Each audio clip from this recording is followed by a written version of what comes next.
Well, hello, everyone. I'm Richard from the Sleep Coach School. And recently, several students have commented that they've been unable to sleep even when they're not feeling particularly anxious or hyperaroused. And the question arises, well, how could this be? If anxiety or hyperarousal is usually what keeps us awake, why wouldn't insomnia go away if we're feeling pretty relaxed?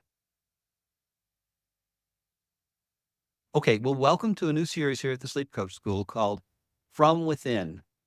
And in this series, I'm going to be addressing questions and insights that come out of our online group insomnia recovery program, which is called Insomnia Immunity. So to understand why we could have insomnia without being particularly anxious or hyperaroused, let's dig a little deeper and let's answer the question, well, what is hyperarousal? Now, hyperarousal is really just heightened alertness.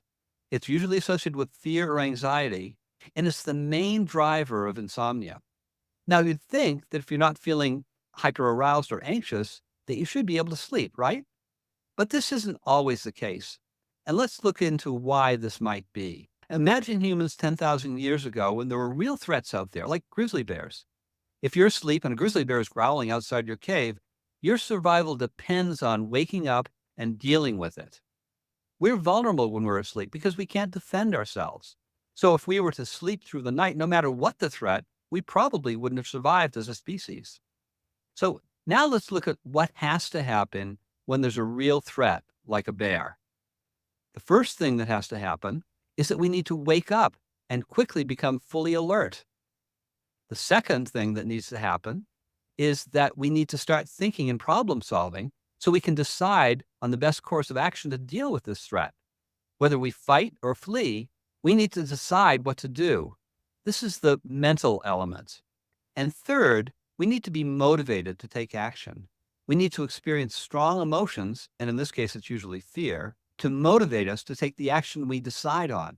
This is the emotional element. And fourth, our body needs to be primed for action by doing things like speeding up our heart and lungs and sending more blood to the muscles.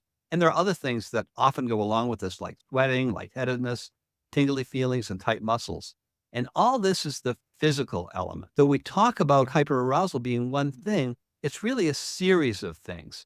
We need to wake up, use our minds to think clearly, use emotions like fear to motivate us, and we need to prepare the body for action to fight or flee. If any of these four elements is missing, assuming there's a significant threat out there, we don't survive. If we sleep through the threat, we're going to be the bear's dinner.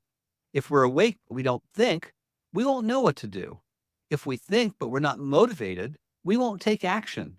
And if we're motivated but our body isn't primed for action, we won't be able to run or fight effectively. But not all of these elements have to be present with every threat. If we hear animals growling a mile away, this is a questionable threat, and all we may need to do is to wake up and listen. If the sounds become more distant, we can go back to sleep. But if they get closer, we may need to start thinking about where we're going to run. And if they get really close, we're probably going to start feeling fear, and our body is going to start being primed for action with all these physical symptoms. Look at how this applies to insomnia. We have insomnia not because of a real threat, but because of perceived threats, like wakefulness itself. And the same elements can be present in varying degrees. Many folks with insomnia wake up with full-fledged hyperarousal and experience all the elements right away.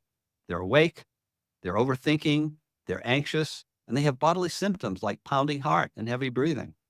But hyperarousal isn't all or nothing. Some of us experience only some of these elements or mild forms of them. And this is what happens when we wake up feeling reasonably relaxed. But hyperarousal isn't all or nothing. Some of us experience only some of these elements or mild forms of them. And this is what happens when we wake up feeling reasonably relaxed, but can't get back to sleep. And this is what we can now call silent hyperarousal. The hyperarousal is there, but it's only enough to keep us awake without all the other more severe symptoms. So there's really nothing mysterious going on when we can't sleep in spite of being reasonably relaxed. Hyperarousal is just less intense, and the brain thinks it needs you to be awake and vigilant to look for danger, but it isn't yet convinced that this danger is imminent. It's just like the animals growling a mile away. You need to be awake but you don't need to have full-fledged hyperarousal. So I hope this is now clear. Hyperarousal has 4 elements, but not all 4 are always present. If the anxiety from the emotional element, the racing thoughts from the mental element, or the bodily symptoms from the physical element are absent, then we're just left with hyperarousal that wakes us up, but doesn't cause these other symptoms. We have silent hyperarousal, and the only symptom is just being awake. Now, this is certainly less uncomfortable than the other 3 kinds of hyperarousal, but it can still keep us awake. So what do we do when we have hyperarousal of any of these varieties? Well, really, we do the same thing in every case. No matter which elements are present, the way we deal with hyperarousal is basically the same. The first step is to demystify insomnia and realize that we're awake because of hyperarousal, because the brain is confusing a perceived threat, being awake, with a real threat. And the next step is to accept whatever elements of hyperarousal we're having and not push them away. Now, there are plenty of other videos on this channel on how to deal with hyperarousal, but that's a subject for another day. So I hope this was helpful. If you have questions, please put them in the comments and I'll be sure to respond to them. If you're finding the information on this channel helpful in dealing with your insomnia, that's great. But if you need more personal guidance in your insomnia recovery journey, we have other programs. Our flagship program is the Insomnia Immunity program, which you can read about at thesleepcoachschool.com. We also have several certified sleep coaches, myself included, who are available for individual online coaching. So that's all for now, and I look forward to seeing you next time. Hi there, it's me, Coach Daniel, and I hope it is obvious to you to what degree we at the Sleep Coach School really try to put out content that will help you on your path to peaceful sleep and peace of mind. I hope you really enjoyed the video that you just watched. Now, some people don't learn the best by watching videos, but rather by reading. And I wanted to share a little tip with you. The books that most people really talk about having helped them is This Is Narrow and Set It and Forget It. But I think most people miss out on my personal favorite, which is Tales of Courage. All my books are available on Amazon.